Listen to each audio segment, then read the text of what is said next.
Halo saudara-saudari yang terkasih dan juga Bapak Ibu serta sahabat muda dimanapun kalian berada. Salam jumpa lagi bersama saya Frater Benny di dalam Renungan Harian Katolik pada hari ini, yakni hari Sabtu dalam Minggu Paskah yang ke-7.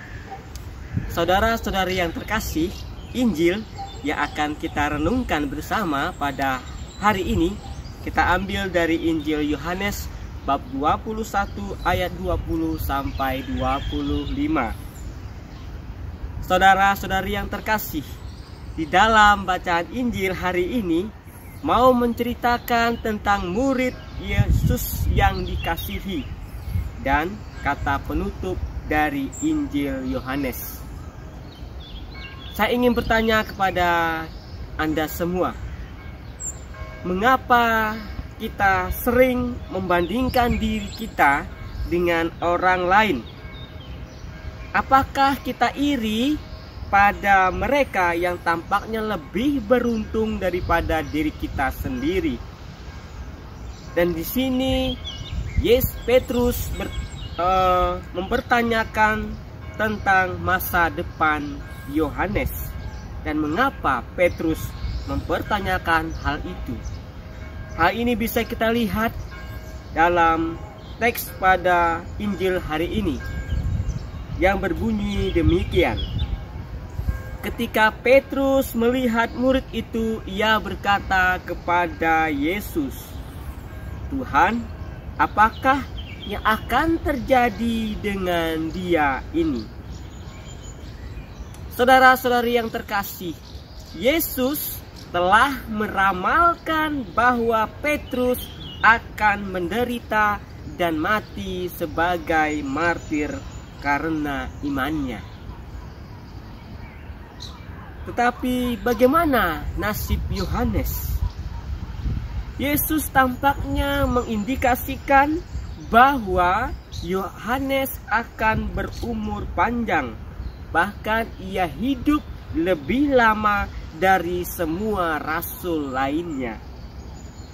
Di sini Yesus berkata, "Ikuti aku dan kamu akan memiliki hidup yang berkelimpahan." Sementara Petrus dan Yohanes sama-sama dipanggil sebagai murid Yesus. Masing-masing mereka diberi tugas dan misi khusus untuk dipenuhi. Ketika Petrus mempertanyakan peran Yohanes, Yesus menjawab, "Jikalau aku menghendaki supaya ia tinggal hidup sampai aku datang, itu bukan urusanmu. Tetapi engkau ikutlah aku." Tugas yang diberikan kepada Petrus adalah untuk menggembalakan domba-domba Kristus dan pada akhirnya mati sebagai martir bagi Tuhan Yesus sendiri. Saudara-saudari yang terkasih, peran Yohanes adalah terutama untuk bersaksi kepada Tuhan Yesus yang telah bangkit dan untuk memberikan kesaksiannya kepada kisah Injil tentang identitas Yesus sebagai anak Allah yang ilahi, yang menjadi manusia untuk menyelamatkan kita dari dosa dan setan serta kematian.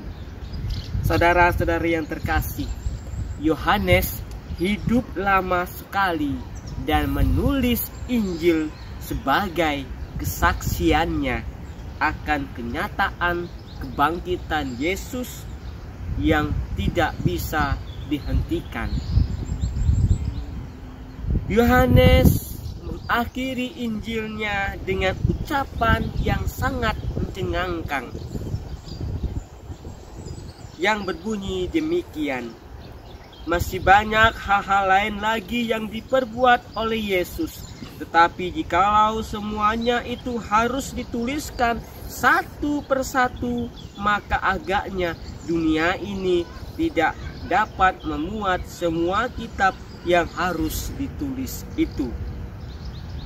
Saudara-saudari yang terkasih, ini mau menandakan bahwa kuasanya tidak ada habis-habisnya, rahmatnya tidak terbatas, kebijaksanaannya tidak terselami, dan kemenangannya tak terhitung banyaknya, serta cintanya tak terpadamkan. Kita tidak pernah bisa mengatakan cukup tentang kuasa, keagungan, dan kemuliaan yang hanya milik Yesus Kristus. Saudara-saudari yang terkasih, pada hari ini saya ingin mengajak kita, apakah kita menyaksikan kepada orang lain kegembiraan dari pesan Injil bahwa Yesus mati bagi kita untuk memberi kita kehidupan, kebebasan, cinta, dan kekuatan baru untuk hidup sebagai anak Allah. Semoga berkat Injil hari ini kita semua diberikan rahmat dan cintanya. Selamat berakhir pekan, Tuhan memberkati. Amin.